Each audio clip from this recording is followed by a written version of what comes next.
नायरा जी, big boss के घर के जब आप बाहर आए तो आपको कैसा फील हो रहा है? क्या आपको लगता है कि ये एविक्शन जो है वो फेयर एविक्शन था?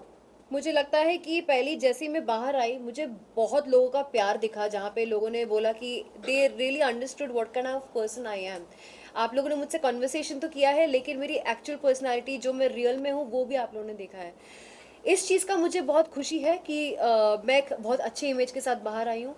इस चीज़ का मुझे बेहद दुख है कि मैं थर्ड वीक में जो इतने फुल ऑन अपने गेमिंग स्प्री में आ चुकी थी, अपने वाइब पे आ चुकी थी, जहाँ पे मैंने अपनी स्ट्रैटेजीज बनाई थी, मैंने अपने अटैक प्लान्स बनाए थे, मैंने अपने ऑपोजिट ग्रुप के साथ अलायंसेस भी बनाए थे। I was fully playing the game. Task में भी अपना एक बहुत ही अलग रूप मैंने दिखाया था, जो रैशन वाला टास्क था, the ring trick and everything I did all that. But उसके पहले ही मैं कुछ लोगों से नॉमिनेटेड थी, जिन्होंने बहुत ही फेक और स्टूपिड रीज़न दिए थे मुझे नॉमिनेट करने के लिए, और मैं नॉमिनेशन से बच इसलिए नहीं पाई क्योंकि ऑलरेडी मेरे सामने 3 स्ट्रॉन्ग कंटेस्टेंट्स थे जो स्टार्टिंग से उनको गेम का फॉर्मेट पता था, मुझे नहीं पता था। I thought it's a personality contest and I did not know that मुझे डे वन से एक अटैकिंग वे में रहना पड़ेगा। नायरा, अगर हम बात करें आपके गेम का, तो कहीं ना कहीं हम ऑडियंस को लगा कि आप बहुत ही स्लो हैं, कुछ देखने को नहीं मिला। नायरा एक्चुअल में क्या कर रही है बिग बॉस हाउस में,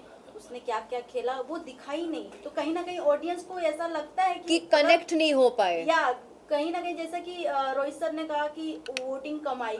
वोटिंग का वजह ही ये है कि आपको देखा ही नहीं गया। एग्जैक्टली हमें हम जहाँ वो कर रहे थे, एक्सपेक्ट कर रहे थे पिशाचनी जैसे शो में आपका एक रूप देखने को मिला, हमें लगा कि नायरा फुल्ली सबका फाड़ देगी, बट हमें वो नहीं देखने को मिला।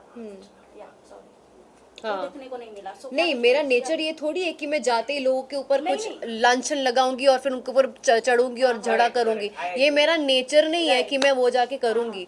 अगर मुझे पहले किसी ने ब्रीफिंग दिया होता कि नायरा ये गेम है अटैक का, आपको जाके जबरदस्ती इसकी पैंट लूज क्यों है, इसका वो क्यों लूज है, जाके मुद्दे बना के झगड़े करने होंगे, तो मैं 100% सोचती कि ये गेम मेरे लिए है कि नहीं। मुझे लगा था, मुझे बार बार बताया गया था कि ये आपको बिग बॉस नहीं देखना है ताकि आप ऑर्गेनिकली करो जो आपको करना है। एंड ऑर्गेनिकली आप जब किसी नए जगह पे जाते हो, आपको 1-2 हफ्ता लगता ही है आपके आसपास के लोगों को समझने के लिए और आपकी वाइब समझने के लिए, which was a very natural process. तो मेरा वही हुआ। तीसरे हफ्ते में मैं सब कुछ समझी, मैं स्टेबल फील करने लगी और मैं अपना गेम खेलना शुरू की थी। पहले नायरा हफ्ते जी, में अविनाश आपको की एक बार गिरफ्त के वार्निंग ऊपर भी आप क्या मिली थी। पहले हफ्ते में सलमान खान ने आपके साथ पूरा वीकेंड का वार भी किया था, वार्निंग मिली थी, लेकिन आपको नहीं लगता कहीं ना कहीं आपने लेट कर दिया? तीसरे वीक में आप दिखना स्टार्ट हुई, गेम खेलने में थोड़ा मुझे, डिले हुआ। मैं वही तो कह रही हूँ ना, मैं गेम को समझी नहीं थी। Being opinionated does not mean I have to scream and give my opinions, right? मेरा तरीका, सपोज मुझे सपोज आपका और मेरा कुछ एक डिसएग्रीमेंट हुआ है, आप चिल्लाओगे, इंसान तब चिल्लाता है या फिर इंसान तब अपना वॉल्यूम हाई करता है जब सामने वाला इंसान आपका सुनना नहीं चाहता। बट मेरा तरीका ही है आपको बाजू में बिठा के बात करना, और अपने ओपिनियंस उस तरह देना। प्लस लोगों को लगा था कि मैं बहुत डोमिनेटिंग हूँ, लोगों को लगा था मैं बहुत डोमिनेटिंग हूँ। मैंने जब लोगों को किचन के रूल्स बनाए या फिर बाथरूम के रूल्स बनाए, मैं इतनी डोमिनेटिंग थी तो लोगों ने मुझे चैलेंज क्यों नहीं किया? क्यों किसी ने मुझे काउंटर नहीं किया? क्यों किसी ने ये नहीं बताया कि मुझे कोई हक नहीं कुछ बोलने का, बाकी लोगों को डिक्टेट करने का? Why nobody challenge me? सब मेरी बात सुन के बैठ क्यों गए फिर? तो मैंने तो अपना काम निकलवा लिया ना लोगों से। नायरा, टॉकिंग अबाउट यू, जब आप घर से बाहर निकल रही थी, यू सेड के guys it's okay, we knew it only, but जब आप बाहर निकली, we have seen your emotional side के इतने जल्दी नहीं, ऐसे कैसे, मैंने गेम अभी स्टार्ट किया था, तो व्हाट यू वांट टू से, एक्सपेक्टेड था ये चीज़? मुझे लगता है कि सी मैं डिसअपॉइंट बाहर आके इसलिए हुई क्योंकि क्लियरली लाइव में मेरा जितना तामझाम था, चीज़ें थी, फन चीज़ें थी, मेरे इंटरेक्शंस थे, मेरे पर्सनालिटी के बाकी जो चीज़ें थे, वो क्लियरली दिख रहा था जो एपिसोड में नहीं डाला था। और मुझे नहीं पता है कि वो एपिसोड में क्यों नहीं डाला था। मैं अज्यूम कर रही हूँ कि नहीं डाला था क्योंकि मेरा कोई पर्सनल फाइट नहीं था किसी के साथ। अभी अगर किसी के साथ मेरा पर्सनल नहीं फाइट हुआ है तो मैं ज़बरदस्ती जाके फाइट नहीं कर सकती ना, that is against my nature. तो उसको मैं क्रिएट कैसे करूँ? मैं समझी गेम को, मैं लोगों की असली चेहरे जब पहचानी तब मेरे को रियलाइज होने लगा कि मैं कैसे किस किस को एलिमिनेट करना चाहती हूँ, because I saw the real faces. But day one में जबरदस्ती किसी के साथ मुद्दा उठाना, इट्स नॉट पॉसिबल। हुआ ही नहीं मेरे साथ, किसी ने ना मुझे चैलेंज किया ना मैंने किसी को किया, सब तो मेरी बात मान के बैठे थे। आपको नायरा नहीं जी, लगता weekend- कि चाहत ने ये बहुत अच्छे से बिग बॉस का सिनारियो देखा और उसका बहुत ज्यादा फायदा उठा रही है झगड़े और मुद्दे बनाकर? सच में घर पे जहाँ तक हम ऑडियंस को चाहत कितना लोगों को नहीं पता था कि चाहत कौन है, बट टीवी शो की है आई नो, बट कहीं ना कहीं बिग बॉस से जिस तरीके से टीआरपी उन्हें मिल रहा है बहुत शॉकिंगली है कि सी चाहत है somebody जो बहुत चिल्ड आउट रहती है घर में, Right.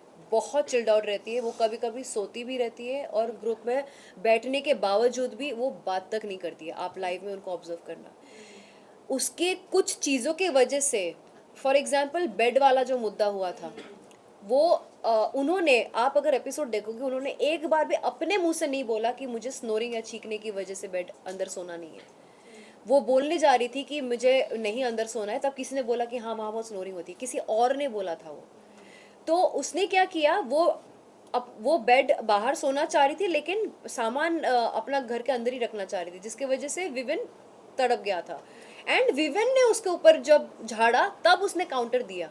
तो घर पे भी वो खुद से कभी अपना ओपिनियन नहीं देती हैं। आज तक जितने भी ओपिनियंस हुए हैं उन्होंने ओपिनियन नहीं दिया है। वो गई भी है तो लोगों ने उसको जाने बोला है कि आप बीच में मत पड़ो। एटलीस्ट मैंने चिल्ला चिल्ला के अपने कुछ कुछ ओपिनियंस दिए हैं। वो सिर्फ डिफेंस में ही अपना बताती हैं, डिफेंस में ही वो रोती है। जब चुम ने उसका वो पकड़ा था, गैस का पकड़ा था, शी वॉज क्राइंग। जब मैंने उसके ऊपर चिल्लाया, वो पार्ट तो चलो टेलीकास्ट में दिखाया नहीं, जब मैं उसके ऊपर चढ़ी थी कि तुम घर के साथ नहीं रहना चाहती हो, कोई बात नहीं, तुम्हें खाना रोकने का हक किसी को नहीं है, लेकिन एक कर्टसी होती है कि तुम हमसे बात तो कर सकती थी कि आरफिन भाई, नायरा, आप सब लोग, मैं आपके साथ अनशन में नहीं बैठना चाहती। मैं उस पॉइंट पर लड़ी थी उसके ऊपर, जो दिखाया नहीं गया था टेलीकास्ट में, जो मैंने देखा नहीं टेलीकास्ट पे है करके। नायरा, कहीं ना कहीं ऐसा लग रहा था कि आपकी स्ट्रैटेजी नहीं थी, लोगों की सबकी स्ट्रैटेजी थी।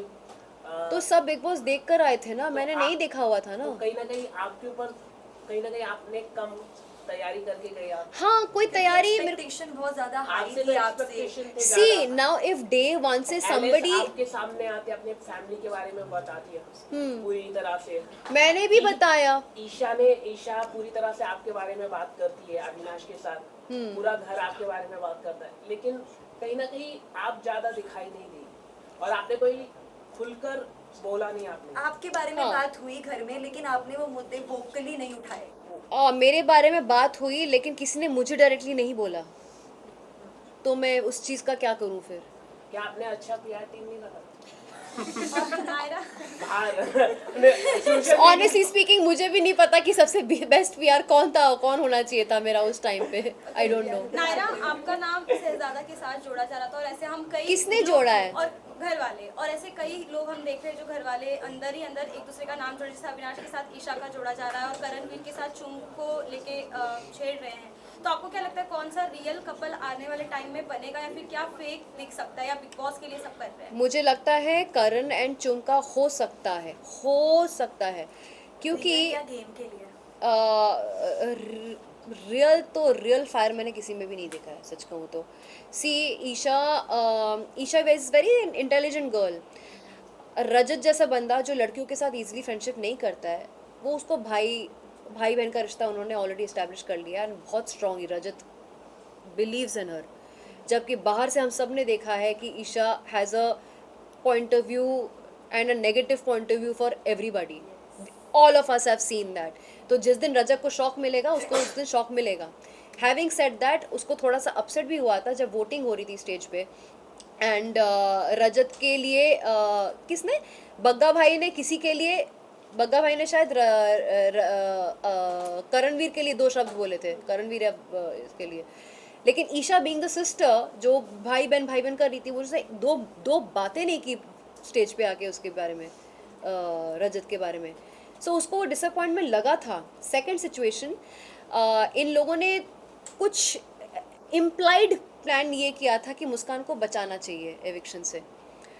रजत, आप क्या कहना चाहेंगे वीकेंड के बारे में? जो मैं एक बात कंप्लीट कर रही हूँ।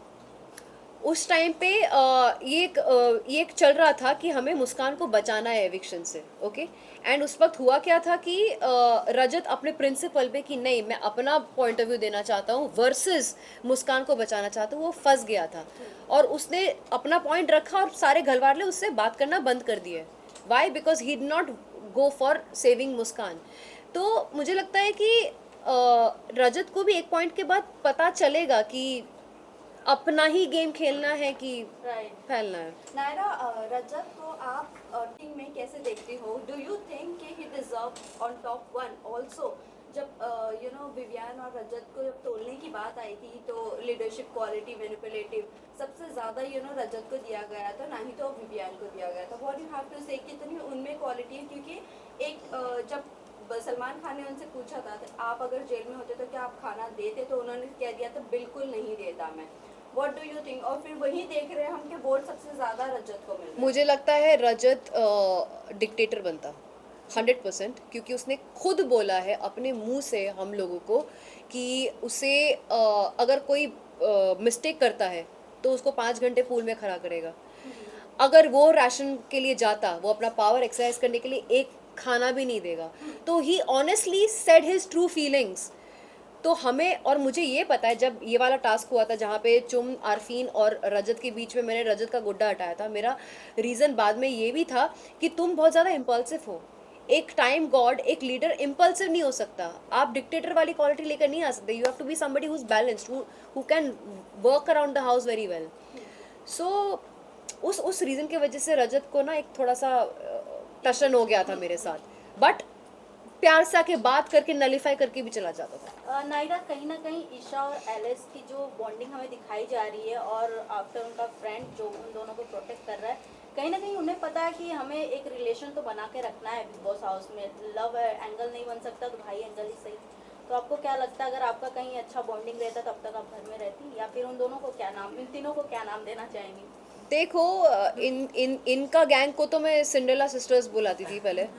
अब मुझे सच में पता चला कि चुगली चाचियाँ तो थी हैं, ये है ही, वो पूरा टाइम वही करती रहती हैं. हैविंग सेड दैट, मुझे उनके फ्रेंडशिप से भी बहुत ज़्यादा इंस्पिरेशन मिलती है. वो they are very tight with each other.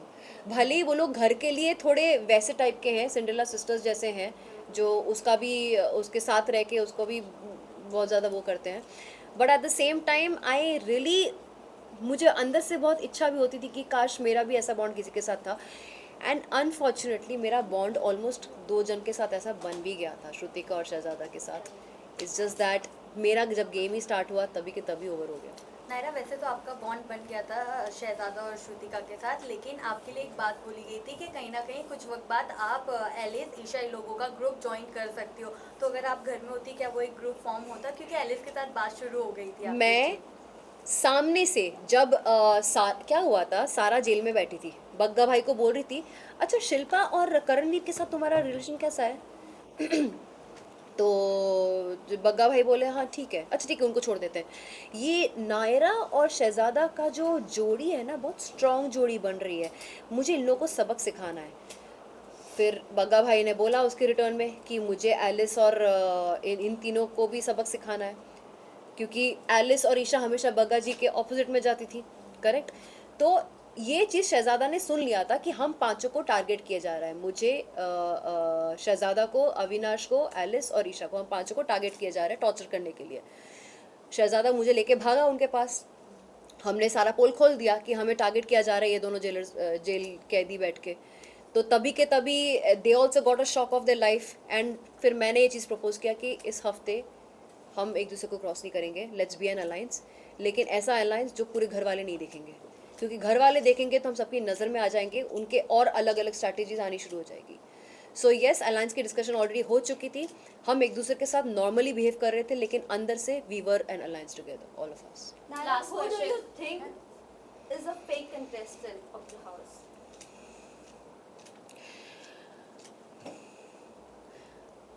मुझे शिल्पा और जी आउटराइट फेक लगती है. बग्गा जी हिडन है, वो कन्वीनियंस के हिसाब से उतर चढ़ाव उनका रहता है. लेकिन शिल्पा जी वो बहुत ही विक्टिम कार्ड प्ले करके बहुत सेफ खेल रही हैं, एक तरफ विविन और एक तरफ करण को रख के. She is like being trying to protect herself, क्योंकि विविन इस गैंग का लीडर है, करण इस गैंग का लीडर है, and she is in the middle. And वो अपना ओपिनियन दे देती हैं, बट वो फाइटिंग स्पिरिट नहीं रखती हैं, like to make a difference probably. So I think she is playing that safe victim वाला जोन. आपको लगता है कि जो विविन को जो एक टैग दिया गया है, ये बहुत ही गलत किया गया है? टैग मिला है। लाडला लाडला कलर्स घर का का लाडला लाडला। यार घर का लाडला है तो है वो, कलर्स का लाडला, अभी क्या कर सकते हैं। आप भी तो कलर्स की शूट हाँ लेकिन मैंने सारे के सारे कलर्स शो नहीं किए ना, उसने किया भी है, उसके सारे हिट भी गए हैं और उसको टॉप 2 का पोजीशन भी मिला हुआ है, एक बहुत ही सेफ एंड सिक्योर जोन में है, तो शांति से खेल सकता है वो। ये तो बिग बॉस ने दिया है टॉप 2 का टैग, मतलब इनको एलिश को और विवेन को, आपके अकॉर्डिंग कौन हो सकता है? मुझे लगता है विवियन के चांसेस बहुत हाई एंड हैं। सेकंड? सेकंड मेरे हिसाब से मुझे लगता है कि अगर मेरा गेम स्टार्ट होता तो मैंने खुद को अविनाश और विविन के साथ देखा था टॉप 3 में, लेकिन टॉप 5 में देखा जाए तो डेफिनेटली करणवीर और रजत भी आते हैं। Also thank you, thank you.